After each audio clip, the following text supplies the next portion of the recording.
그렇다면 조건부 인가 결정을 내가 피하고 싶다라고 한다라면은 이 의구심을 해소해 줘야 되겠죠.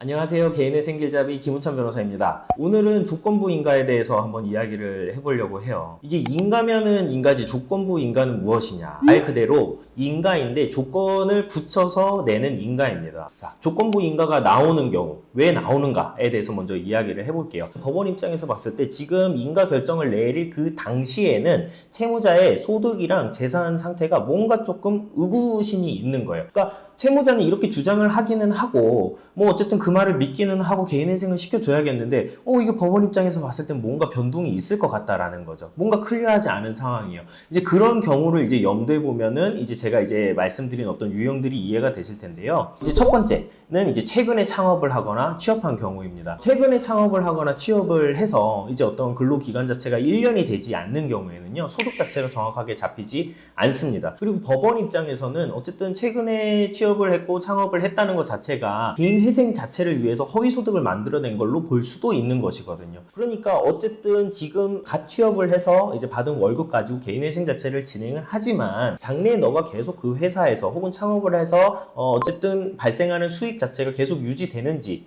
뭐 그게 증가를 하진 않는지, 일을 더 이상 안 하는 것은 아닌지를 지속적으로 살펴보기 위해서 계속해서 이제 근무하고 있다는 사실과 소득에 대해서 주기적으로 보고를 해라 라고 조건부 인가 결정을 내리게 됩니다. 두 번째 케이스는요, 이직 후에 이제 소득이 줄어들거나 혹은 이제 내 소득 자체가 최저 생계비에도 못 미치는 경우예요. 일단 개인회생 절차는 이제 내 소득에서 최저 생계비를 공제하고 그 나머지를 변제금으로 투하하는 것이죠. 그러니까 내 소득이 줄어들면은 개인회생 절차에서는 유리할 수밖에 없어요. 그렇기 때문에 뭐 예를 들어 볼게요. 400만 원 버는 사람이 1인 가구다. 그러면 최저 생계비 130만 원 공제하게 되면 270만 원씩 변제를 하면 돼요. 그런데 200만 원을 버는 사람은 최저 생계비 공제하고 70만 원씩 변제를 하게 되거든요. 뭐 청산가치나 이런 거를 고려하지 않았을 때요. 그러니까 결국에는 이제 내 소득을 줄이게 되면 변제금이 줄어들기 때문에 채무자 입장에서는 소득을 줄이고자 하는 유혹이 들 수밖에 없고, 법원도 그걸 정확하게 이해를 하고 있죠. 그래서 멀쩡히 400만 원 벌던 사람이 갑자기 소득이 툭 줄어들어서 200만 원을 벌게 된다. 그거에 대해서 굉장히 의구심을 가질 수밖에 없는 것이죠. 내 어떤 소득 자체가 최저임금에도 못 미쳐요. 그러면 최저임금도 미치지 않는 그런 이유가 뚜렷하게 있지 않으나, 최저임금은 법으로 보호가 되어 있고 일반적인 근로자라면 벌 수 있는 어떤 급여의 형태란 말이에요. 근데 이거보다 못 번다라는 거에 대해서는 법원 입장에서는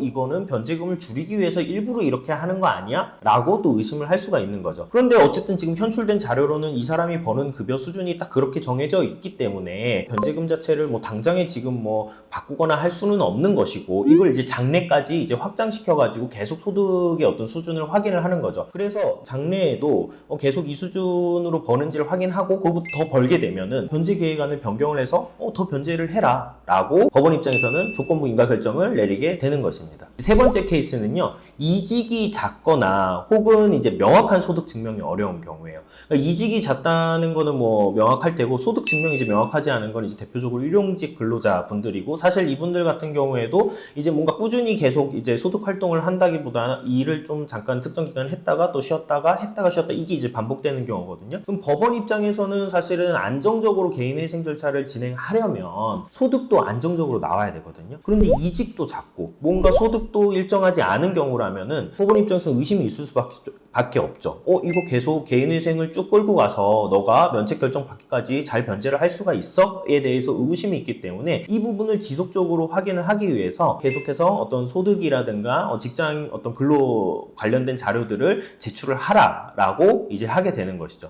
그렇다면 조건부 인가 결정을 내가 피하고 싶다라고 한다라면은 이 의구심을 해소해 줘야 되겠죠. 내가 지금 소득을 고의적으로 낮춘 게 아닙니다. 그럼 고의적으로 낮춘 게 아니라면 그거에 대한 어떤 입증을 해야겠죠. 그럼 내가 다른 예를 들어서 이직을 해서 급여가 줄어들었어요. 그럼 그 줄어든 사유를 설명을 해야 될 테고, 이직을 한 이유도 설명을 해야 되겠죠. 대표적으로 내가 혼인을 했어요. 혼인을 해서 직장을 지역이 바뀌게 되었고, 그런 과정에서 내가 새로 취업을 하게 됐는데 월급 수준이 줄어들었다든가, 뭔가 그런 어떤 내용들을 꼼꼼하게 소명을 해서 법원을 설득을 시키게 되면은, 그렇게 되면 조건부 인가 결정이 안 나올 수도 있게 되는 것이죠. 조건부 인가 결정이 나왔을 때 결정의 내용대로 내가 매년 어떤 보고 활동을 사실 할 의무는 있는 거거든요. 근데 근데 이게 생각보다 힘들어요. 그리고 경우에 따라서 내가 소득이 증가가 됐어요. 그럼 변제계획안 또 다시 짜서 내야 될 수가 있거든요. 근데 이거를 사실은 그때그때 이 변제계획안을 내가 다시 짜가지고 내는 것도 그렇게 쉽게 할 수 있는 것은 아니란 말이에요. 그리고 이제 그 기간도 놓치는 경우도 많은데요. 일단은 그런 어떤 중간 보고를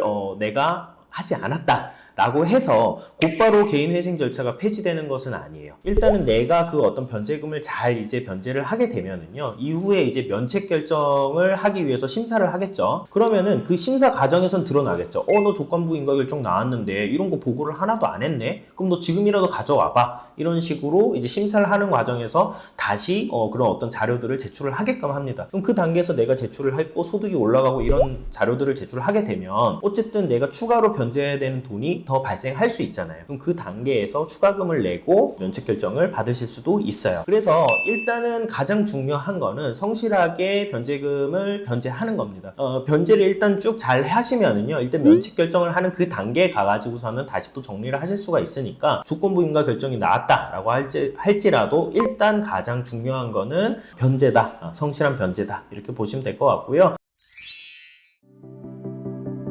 혹시라도 내가 지금 조건부 인가가 나올까 조금 두려움이 있다, 혹은 내 케이스가 뭔가 조건부 인가가 나오는 케이스 같다 라는 생각이 드시면은 저희 사무실로 한번 문의 주시고요, 저희가 관련해서 친절하게 상담 드리고 또 도움 될 수 있도록 노력하겠습니다. 오늘 영상 여기까지고요. 다음번에 더 좋은 영상으로 찾아뵙도록 하겠습니다. 감사합니다.